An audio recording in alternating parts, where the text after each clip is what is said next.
Hello hi అండి. మనకి ఇంట్లో ఎప్పుడన్నా నిమ్మకాయ లేనప్పుడు మనం ఇలాంటి పౌడర్ తెచ్చుకొని నిమ్మకాయ పులిహోర చేసుకోవచ్చు. దీనికి ఏమేం కావాలో చెప్తాను. లెమన్ రైస్ పొడి, శనగకాయ గుళ్ళు, తాలింపు గింజలు, అన్నం ముందే రెడీ చేసి పెట్టుకున్నానండి, కొత్తిమీర, కరివేపాకు, పచ్చిమిరపకాయలు. ఇదిగోండి ప్యాకెట్ లోపల పౌడర్ ఇలా ఉంటుంది.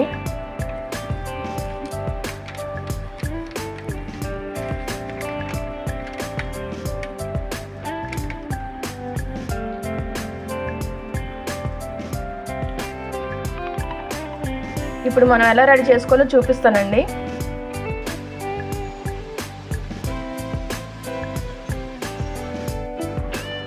కొద్దిగా ఆయిల్ వేసుకోవాలండి.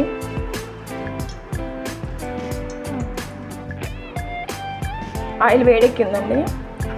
ఇందులో తాలింపు గింజలు, శనగకాయ గుళ్ళు అండి. తాలింపు మాడిపోకుండా బాగా వేయించుకోవాలి. ఇప్పుడు ఇందులో పచ్చిమిరపకాయలు,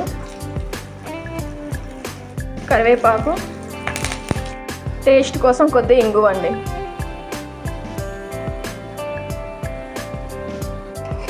తాలింపు బాగా వేగిపోయిందండి. ఇప్పుడు పొయ్యి ఆపేద్దాం. ఇప్పుడు ఇందులోనే ఈ పౌడర్ వేసుకుందాం. బాగా కలుపుకుందామండి. ఈ పౌడర్లోనే సాల్ట్ కానీ ఉంటుందండి. సాల్ట్, పసుపు అన్నీ ఇందులోనే ఉన్నాయి. మనకు కావాలంటే సాల్ట్ తక్కువైతే మనం విడిగా కలుపుకోవచ్చు.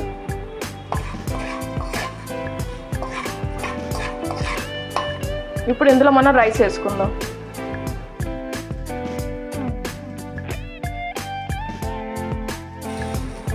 ఉండలు లేకుండా బాగా కలుపుకుందాం అండి.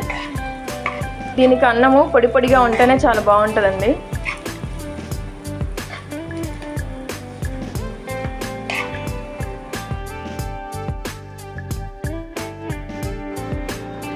చాలా లైట్గా వేసాను సాల్ట్.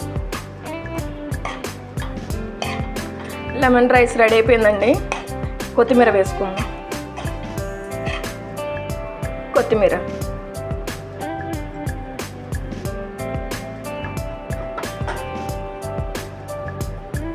ఈ పౌడరు మార్కెట్లో దొరుకుద్దండి. ఎప్పుడన్నా నిమ్మకాయలు దొరకనప్పుడు మనం ఇలా చేసుకొని తినొచ్చు. చాలా టేస్టీగా చాలా బాగుందండి. లెమన్ రైస్ రెడీ అయిపోయిందండి. మీరు కానీ ఒకసారి ట్రై చేయండి, చాలా బాగుంటుంది.